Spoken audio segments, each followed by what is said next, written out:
Welcome back to the deep dive. Today we're going way back. Back in time. Yeah, to childhood memories, or at least trying to. Hmm. You guys sent in this really interesting Reddit thread Yeah. where someone asked a simple question. Right. Like, is it normal to have very few childhood memories? Mm-hmm. And it really blew up. It sparked such a conversation. So many people felt the same way. Yeah, and some of the comments were so insightful. Really got us thinking. Yeah. What I found so fascinating was that it wasn't just a Me Too kind of thread. Right. People were really trying to get to the bottom of like WHY. Yeah. Why is my memory so different? Yeah, exactly. And that's where this one commenter, Independent Fish 847, really stood out. Yeah, this person was amazing. They're a mental health professional with over a decade of experience working with trauma.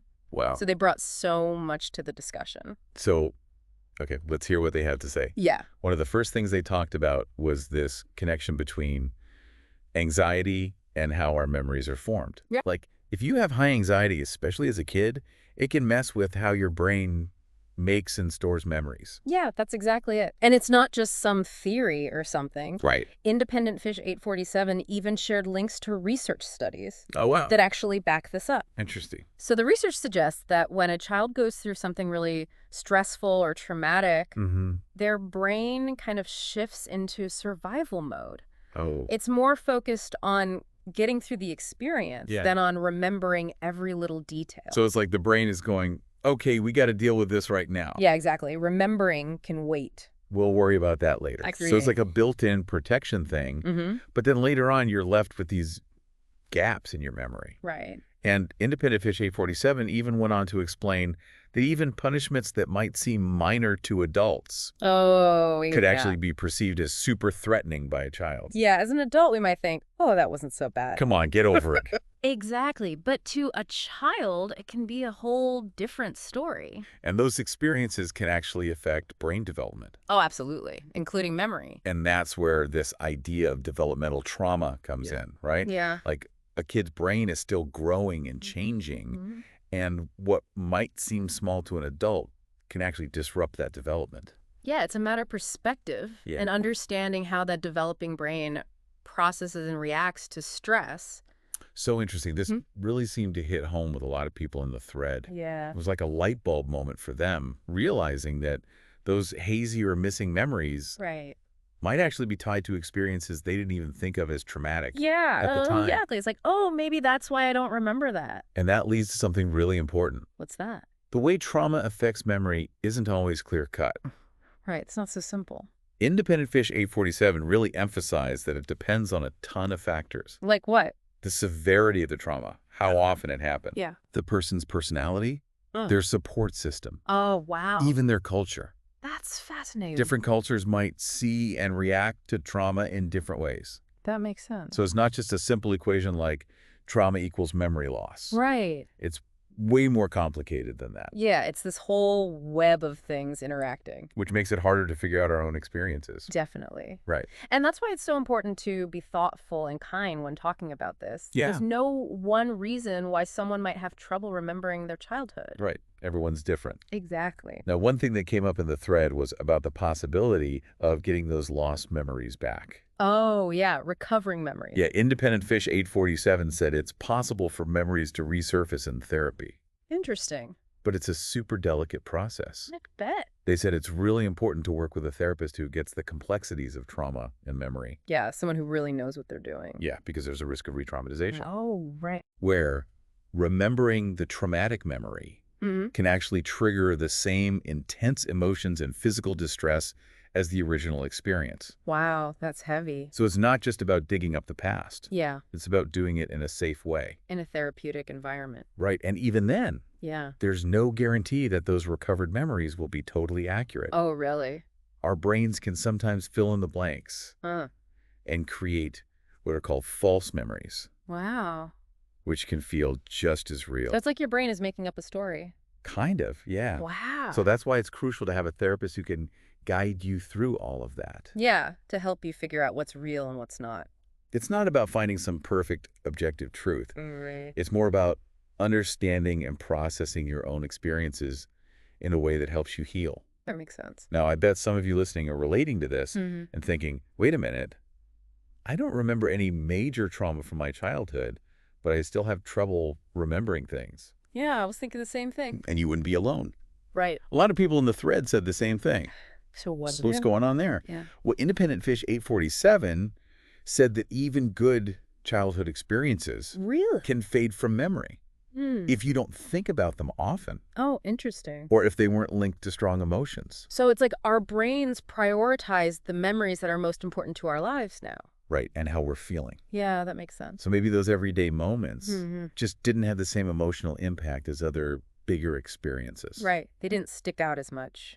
And it's important to remember that there's no one-size-fits-all normal when it comes to memory. Oh, definitely not. We all process and store information differently. Yeah. And what's a super vivid memory for one person could be totally gone for someone else. That's so true.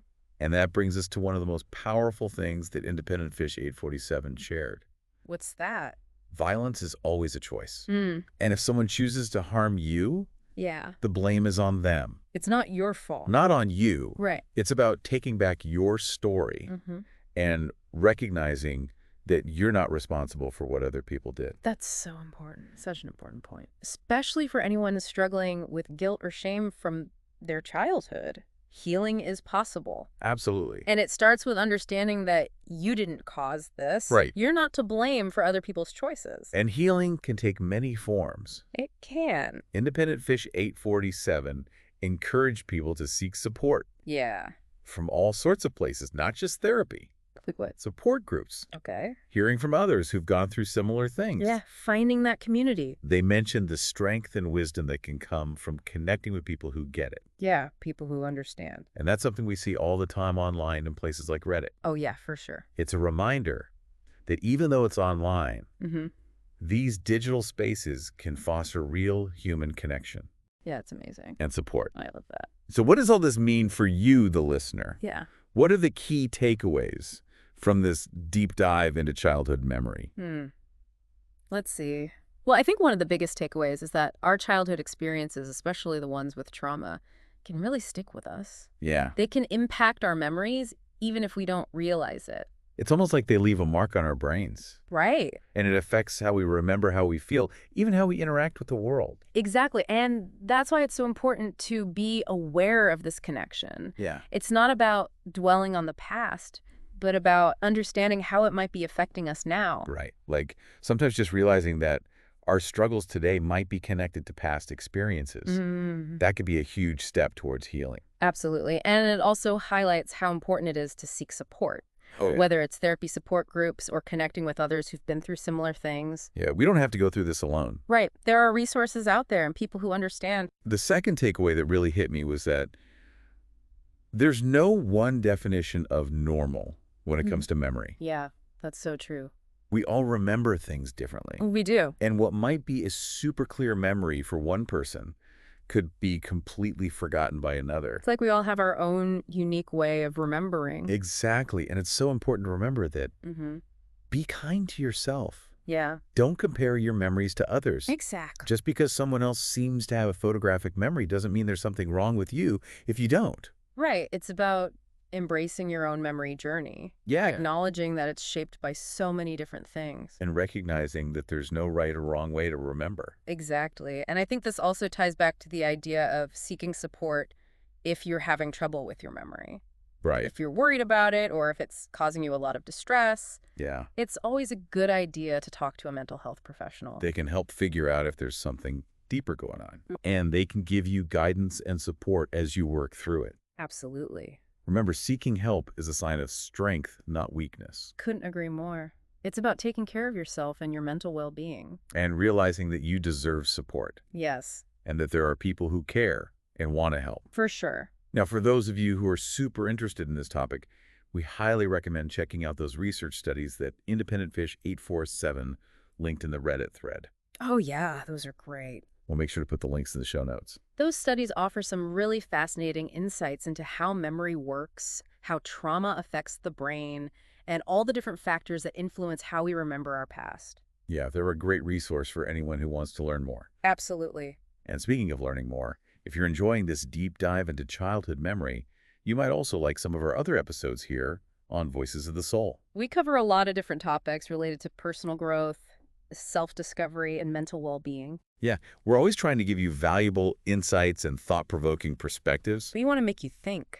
You can find Voices of the Soul on all the major podcast platforms, so be sure to subscribe so you don't miss any new episodes. And if you're liking the show, we'd really appreciate it if you could leave us a rating or a review. Yeah, those ratings and reviews help other people find the show. They do. And they let us know what you're enjoying and what you want to hear more of. It really helps us out.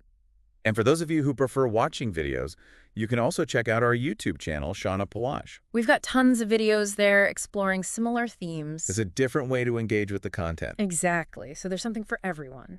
So yeah, whether you like listening to podcasts or watching videos on YouTube, we got you covered. We do. We're really passionate about making these complicated topics easy to understand and interesting. Yeah. And we believe that everyone can benefit from exploring these parts of the human experience. Absolutely. And as we wrap up this deep dive, I think it's important to remember that understanding our past, especially our childhoods, can be really powerful for growth and healing. Yeah. It's not about dwelling on the negative, but about gaining insight into what made us who we are today. It's about recognizing that our memories, even the fuzzy ones or the ones we can't quite grasp, hold important clues about our own personal journeys. Exactly. And it's about approaching those memories with kindness, curiosity, and a willingness to learn and grow from them. That's the key. And like Independent Fish 847 reminded us, healing is possible.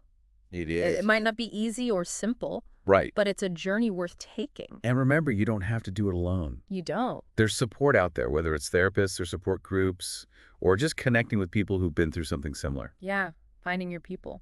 So as we leave you today, we have one final thought-provoking question for you. I like this. What's one childhood memory that really stands out to you? Hmm, It could be good or bad.